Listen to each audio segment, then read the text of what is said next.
This happened a few winters ago. I had just finalized my divorce about 6 months earlier, and to put it lightly, I needed a reset. Christina, my girlfriend at the time, suggested we take a trip somewhere quiet, something different from the chaos I'd been dealing with. We found a rental on a lake in upstate New York, and I booked it for a week without much thought. The place was exactly what I was looking for. A modern but cozy house positioned right on the lake, surrounded by woods, with only a handful of other properties scattered along the shoreline. Most of them were empty. It wasn't exactly peak season for lakefront living. I welcomed that though. I really just wanted to be as far from civilization as possible. The host wasn't going to be there, but he gave us some detailed instructions on where to find the keys, some stuff about the house, all the standard Airbnb stuff. We arrived in the morning. And when we got there, there was a small package sitting on the front steps waiting for us. There was no return address, just a little handwritten note that said, "Enjoy your stay, make sure to stay warm." That part was kind of cute. But there was something else in the package, a tiny box of matches. We figured it was some kind of welcome gift, a weird one, but harmless enough. Christina laughed and made a joke about how the upstate people have always been a little odd, and that was that. The next 2 days were exactly what we wanted. Long hikes through the snow, hot drinks by the fireplace, total peace and quiet. Oh yeah, I should probably mention that the snow had been steadily falling since we arrived. Not quite a blizzard because there wasn't that much wind or fog, but there was enough snow to make the landscape feel untouched. It was perfect. I think it's a good time to describe the layout of the house, at least somewhat. The master bedroom where we slept was on the second floor. It had these massive windows across from the bed that overlooked the lake. The roof, or at least the windows, must have been pretty thin because we could hear the patter of snowflakes from inside, which was a really nice touch. There was also a skylight in there, so we could fall asleep to the beautiful sky and snow. Sometime after midnight on the third night, I woke up to a sound. It was barely audible over the sound of the wind and the snow. The first thing I noticed was actually the storm. The snowfall had gotten considerably heavier since I had fallen asleep, and the outdoors was starting to resemble more of a blizzard. I shifted my focus back to the sound and realized why it stuck out. It sounded man-made, almost mechanical, unlike the natural sounds you'd expect to hear out in the wilderness. I quietly got out of bed, careful not to wake up Christina, and I made my way across the room. I looked out the window and saw the last thing I expected to see. A snowmobile. It was moving slowly across the ice. I know it's not the most abnormal thing. People drive snowmobiles on frozen lakes all the time, but I was just so confused given how late it was.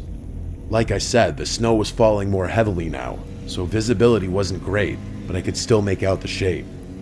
The driver was moving cautiously, like they weren't completely sure about the ice, and then they just stopped entirely. I watched as the person climbed off and started waving their hands like they were in distress. It looked like they were shouting, but I couldn't make out what they were saying. To my horror, I realized that they were facing in the direction of our house. Did they know we were there? It was impossible. Either way, it looked like they needed help. So I woke Christina and told her what was happening. Then I got dressed, went downstairs, and stepped outside onto the deck. It was freezing, even with the layers I was wearing. As soon as I opened the door, I got hit with another surprise. The person on the ice was a woman. I could tell because she was shouting for help, saying thank God someone's there, and repeating that she lost her little boy somewhere in the snowstorm. It sounded like she was crying, or borderline hysterical. It wasn't a question of whether or not I'd help. If there was a child out there in that weather all alone, they weren't gonna last long. I laced my boots and made my way toward the lake, telling Christina to stay inside. As I approached the woman, I started to make out more details of her appearance. She was bundled up in a thick fur coat, and her hair was pulled back into a tight braid. The ice was completely solid. There wasn't even a chance of falling through.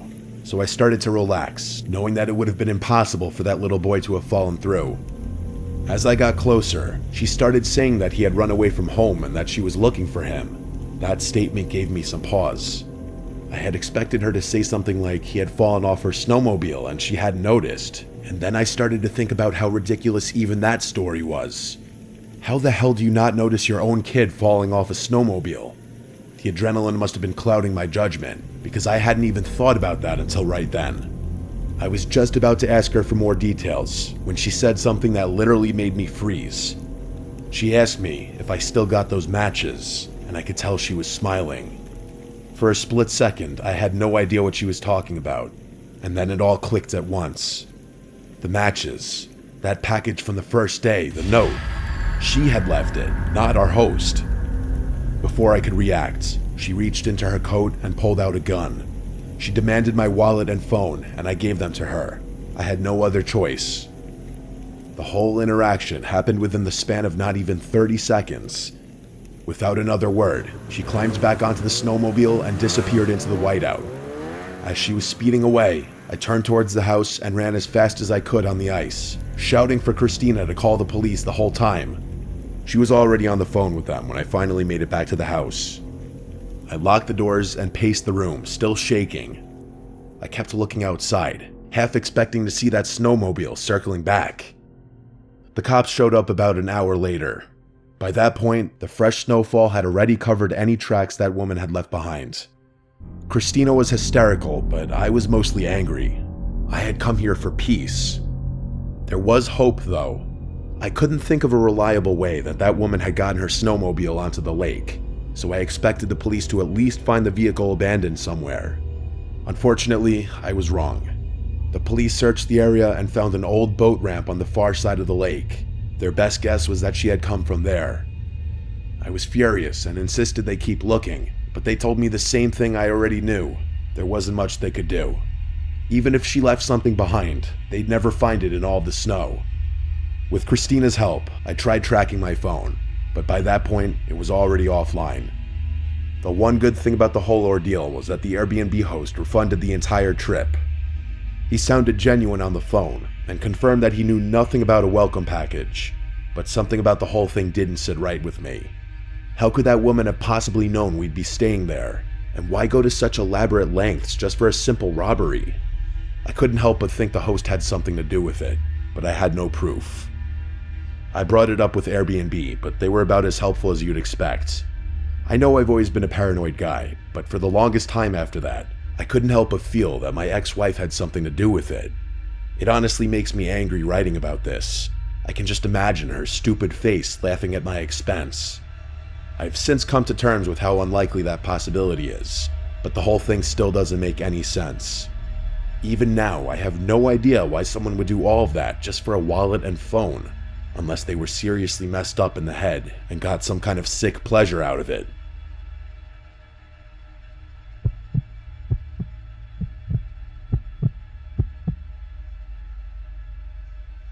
My family owns a Northern California lake house that we visit for a couple of short weeks out of the year during primetime summer weather. It's 2 stories tall with an attic. When my younger sister and I were little, we used to climb into the attic and pretend we were camping with sleeping bags. We would even bring our puppy up there. There was one small window in the attic that we would peer through to look down at the lake.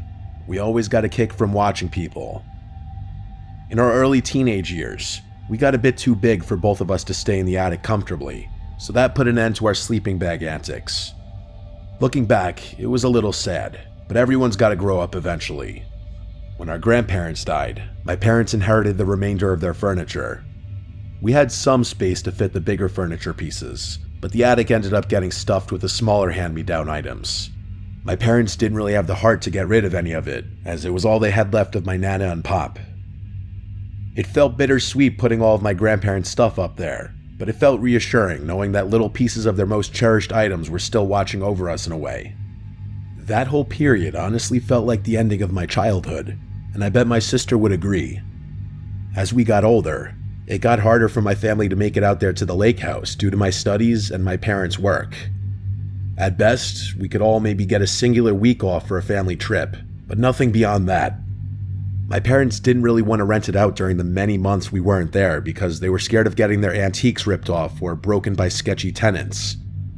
So for most of the year, it was more or less abandoned, only really being kept up by the landscapers my parents had to deal with. But a few years back, they met a local elderly veteran now working as an antique craft restorationist. and eventually signed a year-long lease with him, trusting him not to rough up the place. He was a small, disfigured man with white hair and one of those gruff, greasy beards. We all thought he looked a bit bizarre, with a gravelly, off-putting voice to match. But my dad bonded with the guy over his military background. My dad told us reassuringly that none of us understood what it was like to lay your life down for your country, and that guys like him were deserving of a good deal on a place to stay. We didn't really have a say in what my dad decided to do, but I can tell firsthand that this elderly man seriously creeps me out. Besides just that, we were all a bit sour about my dad signing the lease with the guy because it also meant that we wouldn't be able to visit the lake house in the summer. Anyways, my parents could use the extra cash while putting us through college, so my sister and I got over it. Even though our parents trusted him to keep the place from burning down, they would periodically check in on him through a little prodding from the landscaper workers. Plus, my parents had to make sure he hadn't fallen or had any issues that had gone unnoticed. These indirect check-ins seemed like the perfect solution. We stayed out of his nose, but still got peace of mind. You might call that a little invasive, but this guy was getting a great deal on the place anyway. I guess an elderly, crusty guy in his twilight years couldn't really care less about occasional questions from laid-back landscapers now and then. It wasn't like he was going to be able to physically keep the lake house in shape by himself anyway. My dad reasoned that his rent at least covered the maintenance. Despite it looking like he'd been a decent tenant, that all went out the window when the maintenance guys pointed out his predatory behavior to my mom over the phone. They told my mom that while doing landscaping for the neighbors' yards, they'd often spot him sitting weirdly on the porch, staring at the children by the lake. They said they had caught him doing other things too that I don't really feel comfortable repeating. My mom was a real saint, and absolutely loathed the idea of a disfigured old man eyeing children while being a tenant in her beloved lake house. For months, she talked my dad's ear off about it until he couldn't take it any longer. I still remember my mom screaming at him about how irresponsible it was for us to be accommodating a potential predator. My dad finally cracked. When the end of the year-long lease was up, my dad tried to let him down easy. He had high respect for him as a veteran. My dad lied and told him that they planned on having some work done to the house that would leave him without electricity or plumbing for a few months. The guy left without too much of a fuss. It wasn't like the money my parents had made off of him was great. They assumed he'd be able to find another spot just fine. My mom told my dad to stop worrying about him so much. My mom wanted him out of there as quickly as possible, so we even paid the landscaping guys a little extra to help him grab his belongings. Admittedly, I was also kinda happy to see him gone. It had always felt weird that someone so strange had basically unlimited access to our house. Anyway, about a year after that, my younger sister graduated college, so my parents seized upon the opportunity, clocked in their sick days, and flew us out for a summer trip at the lake house. My parents had recently gotten a black lab mix named Bear, who my sister hadn't met yet, so she was especially thrilled. I'll skip all the irrelevant stuff, but by the time we actually made it to the house, the sun had just started setting, so we decided to leave Bear inside while we grabbed dinner in town. The house wasn't stocked with groceries or anything, so we didn't really have another option. Before we left, I noticed Bear was acting strange. His ears were perked up and he kept pacing, like he was waiting for something. I figured he was just restless from the long trip and brushed it off. We weren't gone long, just enough time to eat and let the heat die down. But when we stepped back inside, something felt off, like seriously off. Before I could say anything, I saw Bear. He was sprawled out at the foot of the stairs, panting hard. My sister screamed, and I realized there was blood smearing the floor beneath him. My mom immediately pulled out her phone, presumably to call 911. Without a word, my dad made his way into the kitchen and grabbed a knife. I followed suit, and the two of us slowly made our way around the house, searching for the intruder. By the time we made it to the top floor, my dad motioned for me to stop. It took me a second, but I ultimately realized what he was looking at. The attic hatch was open. It wasn't wide open, just cracked, but enough that we could see the faint glare of a flashlight shining down. I'm not proud to admit it, but I was petrified in fear in that moment. If it weren't for my dad, I don't know what would have happened. Without hesitation, he yanked the hatch and started bounding up the ladder. I didn't follow this time, I was too scared. I listened, expecting to hear some kind of fight, but no such sound came. Instead, a few moments later, my dad climbed back down the ladder, seemingly calm. He whispered to me that it was our old tenant, and I could tell that he was really torn about what to do. My mom eventually came running up the stairs, and when she found out what was going on, she started screaming at the top of her lungs. My dad wanted to let the guy go, but my mom wasn't having it. She had called the police already anyway, so that was that. When the police arrived, they went up to the attic and carried the guy down the ladder. He looked like he was in really bad shape, and I could tell my dad had nothing but sympathy. The police found our house key on his person, which also angered my mom because my dad had told her that he had changed the locks. Luckily, Bear survived, although he was seriously injured. As awful a thing as that man had done, my dad refused to press charges no matter what my mom or sister said to convince him. That was actually one of the biggest fights my parents ever had, and I never understood why my dad had so much sympathy for someone who had literally stabbed his dog. This all took place about a year ago, and we haven't been back to the lake house since. I really hate to say it, but this experience seriously tainted my childhood image of that house. I can't say I want to go back anytime soon.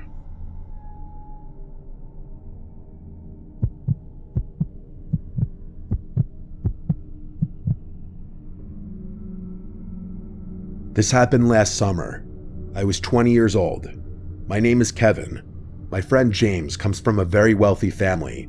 His dad is like an IP lawyer who contracts with the US government or something.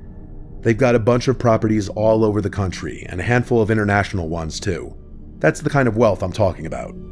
One of their houses is on a relatively large but overall pretty secluded lake. The lake itself isn't so big that you can't see the houses on the other side of it, but it would be a workout and a half swimming across the whole thing. James' parents were never around, so he pretty much had unlimited access to that house, and he often invited friends over, with permission of course. There's something about being out on the lake that makes you feel invincible. It's a different feeling than the beach for sure. I'm not really sure how to explain it, but there's more of an exclusive vibe to it. Hopefully I can be successful enough to afford one day. Like I said, the lake itself is pretty secluded. Big fancy houses line the perimeter, but most of them would usually sit dark and empty. A lot of them were vacation homes for people who barely even used them. It's honestly kind of a shame thinking about it. There are upsides to that though. James would throw the craziest parties there because there were usually no neighbors to call the police. This night was different though. It was just the two of us, having a more chill night. I won't get into it, but I had just broken up with my girlfriend of 3 years and I was in dire need of some bro time. We were having a few beers out on the dock when I noticed a light flicking across the lake. I can't remember exactly what time it was. At first, I thought it was just the sun perfectly reflecting off something into my eye, but even when I moved my head to the side, I could still see it. It was flashing like someone was turning a light on and off repeatedly. I told James, and the two of us became fixed on it, trying to figure out what it could be. At some point, we realized the flashing wasn't random. It was following a pattern. 3 short bursts, followed by 3 longer ones, followed by 3 short ones. I guess I'm dumb for not knowing this, but James snapped his fingers and said it was Morse code. I looked at him like he was crazy and asked him when in the world he had learned Morse code. He told me he didn't actually know it, but he knew what 3 short, 3 long, 3 short meant. SOS. I called BS and pulled out my phone, but to my surprise, he was actually right. Like I said, maybe I'm dumb for not knowing that, but I'm not really one for obscure knowledge anyway. The flashing continued for another minute or so, following that same pattern, before stopping abruptly. The two of us had just been staring at it the whole time. I really didn't know what to think. It could have been a joke, but there was always that chance that someone was actually in trouble. James immediately suggested calling the cops, but I reminded him that we'd been drinking and we weren't legal yet. I was honestly fighting a DUI charge at the time, so the last thing I needed was another run-in with the police. He wasn't thrilled about that answer, and I could tell he was torn about the situation. The two of us couldn't really think of a rational explanation besides a kidnapping or something along those lines. We thought it might have been someone who had fallen and needed help, but that didn't make any sense because they probably would have just called the police. We've always been those adventurous, delinquent type guys, so we decided it was worth checking out ourselves. If it turned out to be serious, we'd call the police then. We went back inside. James' brother had a bunch of switchblades lying around his room. He was kind of a weird kid. So we grabbed a few of them just for peace of mind. James said he was good to drive and that we should drive around the lake to that house, but I told him I really wasn't comfortable with that for obvious reasons. He joked about my situation and I laughed it off. If we weren't driving, there was only really one other option. The two of us walked back out to the yard and dragged James' dad's kayak into the water. We were laughing at first, enjoying the adventure of it all, but the further out we got onto the lake, the quieter we got. I think both of us realized how dumb of an idea it was, but neither of us wanted to be the one to spoil the fun. The sun had almost fully set at that point, and it was getting harder to see. It wasn't pitch black or anything. We had light from some of the lake houses to guide us, but it was still a bit unsettling. As we got closer, the house came into view. It was big like the others, but it was obviously not maintained very well. For starters, the dock was half collapsed, literally. Half of it was just sunken into the water. The flashing had also stopped, which was kind of a bad sign too. We had planned on just tying the kayak to the dock, but we obviously couldn't do that anymore given how unstable it looked. Luckily, the yard wasn't too high up above the water, so we beached the kayak on the yard instead, careful not to slip on the rocks.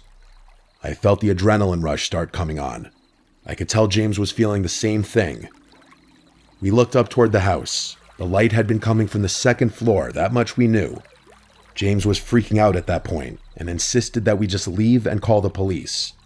I told him we'd have to kayak all the way back to his house to even do that, as there was no service on the lake and that we need to connect to Wi-Fi. I reminded him that we had explored 1 million abandoned buildings before, and this wasn't too different. He wasn't thrilled with that logic, but agreed anyway. Believe me, I know how dumb this was. Everyone I talk to about this shares that same opinion, but I've never been one to make good decisions, and neither is James. We didn't walk to the front door. That would have been suicide. Instead, we crept around the house until we found a window that was unlocked. The two of us silently slipped inside. The house was empty. Not just abandoned, but empty. Like stripped. There was no furniture and no junk in there either. To be frank, there was no signs that anyone had ever even lived there. The floors and walls were completely bare. We moved cautiously through the rooms, looking for the stairs. There was no one in sight, and all the rooms were just as empty as the first one had been. We finally found the stairs and slowly made our way up. I had made a mental note of where the window was, and we slowly walked down one of the hallways until we got to what I guessed was the room the light had been coming from. I pressed my ear against the door and heard nothing. I glanced over at James. He nodded, and I carefully pushed the door open. The room was empty, with the exception of one thing by the window. I tiptoed over to it and realized what it was. It was one of those old projectors, and it was facing the window. Alarm bells immediately started going off in my head. This was a trap. Someone had set this up deliberately. James must have realized the same thing, because I just heard him start sprinting back the way we had came, not even trying to be quiet. I turned without another thought and followed him. As we were running down the stairs, I heard a door, presumably a closet door, swing open from the room I had just been in, followed by rapid thumping sounds. We bolted down the stairs and back through the house to that first window. James jumped through and I was next. As I was climbing through, I heard those footsteps from behind me again, bounding down the stairs. I didn't even look. I just made it through the window and ran to catch up with James, who was already down by the lake's edge. As I was running to catch up to him, I heard him curse, and I quickly realized why. The kayak was gone. I turned, and from the side of the house, there was a person running toward us. I could barely process what I was seeing. He was fast. I couldn't get a good look at him, but he was big, definitely an adult. I pulled out my switchblade, ready to defend myself. I expected James to do the same, but instead, he turned and jumped straight into the lake. Sneakers, hoodie, everything. I didn't even think, I just followed. The water was freezing, but I didn't care. I swam as fast as I could, trying to fight the burning sensation in my arms and legs. We swam toward the light from James' house, which looked like it was miles away. The swim felt endless, but on pure adrenaline, we made it. By the time we dragged ourselves onto James' dock, I thought I had hypothermia. I don't think I've ever been that cold in my life, We ran straight inside, locked every door, and called the police. It took them almost an hour to show up. It was honestly kind of outrageous. When they finally did, they went straight across the lake to investigate. They were over there for a while, but when they came back, they told us exactly what I expected to hear, that there was no one. They confirmed this house had been abandoned for years. No signs of recent occupancy, no footprints, no gear, no personal belongings, nothing. Just an empty house. They weren't happy with us. They gave us the whole "why didn't you call first" speech. James's parents were even more pissed when they found out. Let's just say I wasn't invited back to the lake house after that. James told me his parents were threatening to sue the town for allowing something like that to happen, and the police for refusing to investigate further. As for me, I still don't know what happened that night. I don't know who was in that house, or why they set that trap, or what they planned to do if we hadn't run. I don't think I want to. Most of my friends agree that it was a trap, and think that whoever was planning the whole thing got cold feet until the last minute. I really don't want to think about what would have happened if they had gone through with whatever they were planning on doing.